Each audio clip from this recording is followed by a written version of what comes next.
ቤሎ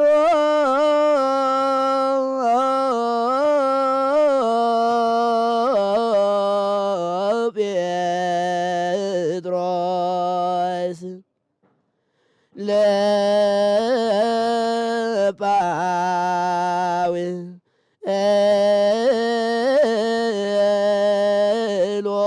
ለጳውሎስ ጥባኬ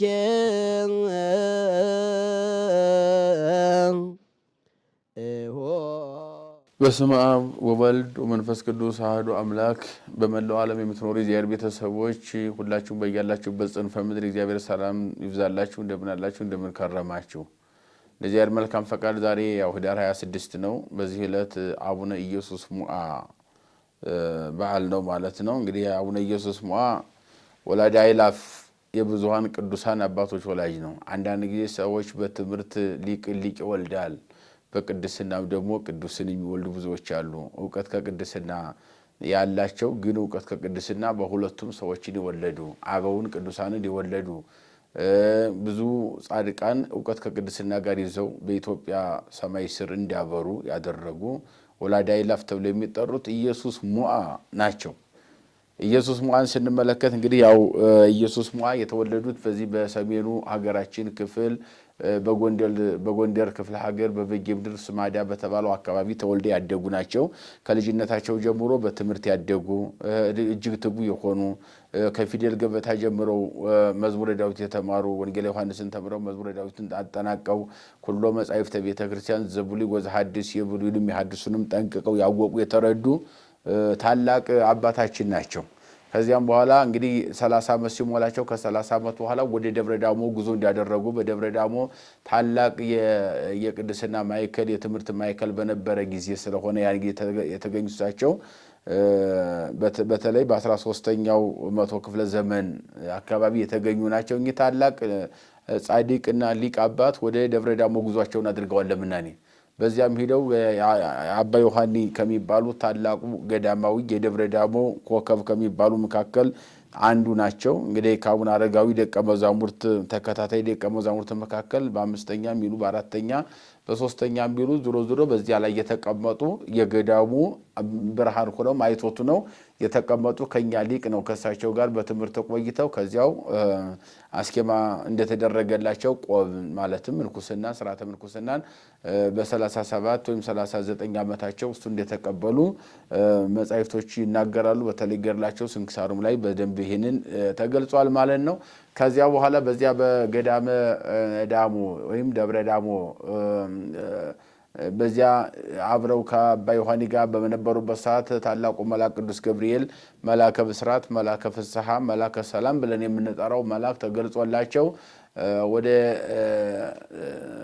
አምባስ ወደ ወሎ ሀገር የሐይቅ የሚባል አለ። በሐይቅ ወደ ሐይቅ እስጢፋኖስ ሂድ፣ በዚያ ብዙ ቅዱሳን ታፈራለህ፣ ብዙ የምታድናቸው ነፍሳትም አሉ፣ አስተምር ሂድ ብሎ ወደዚያ መልአኩ እንደነገረውና ከዚያ በኋላ ጉዞውን ወደ ሐይቅ እንዳደረገ ነው። ወደ ሐይቅ ከመጣ በኋላ በሐይቅ እስጢፋኖስ ገዳም ዮዲት ጉዲት እንግዲህ 15 ዓመት በኢትዮጵያ ላይ ቅዱሳኑን ብቻ አይደለም ያጠፋችው፣ ቅዱሳት መጻሕፍትን ማጥፍታለች። ቅዱሳት መጻሕፍት ብቻ አይደለም የአብነት ትምህርት ቤቱ እንዲጠፋ ሊቃውንት እንዲጠፉ አድርጋለች። ቀዳሽ አወዳሽ እንዳይኖር ያላጠፋችው ያላደረገችው ነገር የለም። ከዚህ ጋር ተያይዞ የሐይቅ እስጢፋኖስ ገዳም የመጀመሪያው በኢትዮጵያ ኦርቶዶክስ ተዋሕዶ ቤተክርስቲያን የመጀመሪያው መንፈሳዊ ዩኒቨርሲቲ ወይም ትምህርት ቤት ተቋም ነው፣ የመጀመሪያው ማለት ነው። እና በዚህ ገዳም ላይ ብዙ ያልተጻፉ መጻሕፍት አልነበሩም፣ ያልተረቀቁ ትምህርቶችም አልነበሩም። በጣም ሰፍቶ ስለነበረ ያን ሁሉ በዮዲት ጉዲት ወድሞ ምድረ በዳ ሆኖ ተፈቶ ኑሮ ነበረ። ከ300 ዓመት በኋላ አቡነ ኢየሱስ ሞዐ ወደዚያ ከሄዱ በኋላ ወደ ቀድሞ ክብሩ ለመመለስ ብዙ ጥረት አድርገዋል ማለት ነው።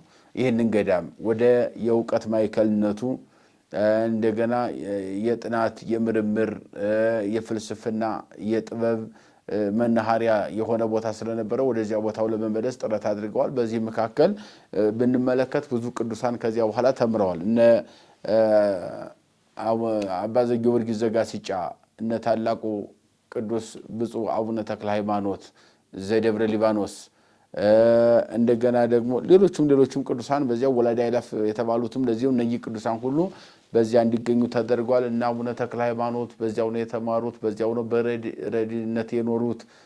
እስካሁን ድረስ ሲፈጩበት የነበረው ወፍጮ አለ፣ አስኬማቸው ሁሉ አለ፣ ቅርሱ ሁሉ እዚያው አለ፣ ይናገራል ያው ሆኖ ማለት ነው።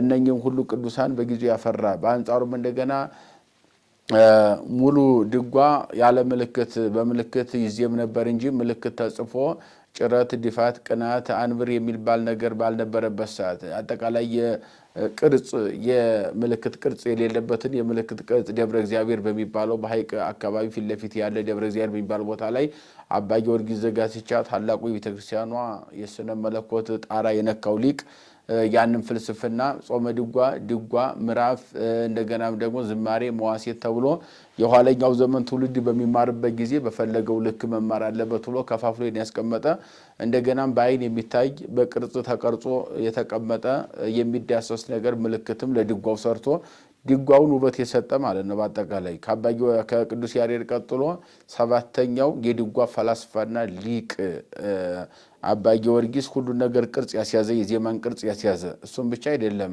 ብዙ መጻሕፍቶችን የደረሰ በተለይም ደግሞ በነገረ መለኮት ዙሪያ ከመራቀቁ ብዛት የተነሳ ኢትዮጵያዊ ቄርሎስ ተብሎ የተነገረለት አባ ጊዮርጊስ ዘጋስጫ እነ መጽሐፈ ምስጢር እነ ሰዓታት ዘመዓልት ወዘሌሊት እነ መጽሐፈ ብርሃን እነ ውዳሴ አምላክ ስንቱ ይጠቀሳል። ይህን ሁሉ መጽሐፍ የተራቀቀው የምናውቀውም የማናውቀውም ብዙ መጻሕፍቶች የተራቀቀው የታላቅ ሊቅ እነዚህ ሁሉ ሊቃውንት እንደተገኙበት የሚነግረን ነው ማለት ነው።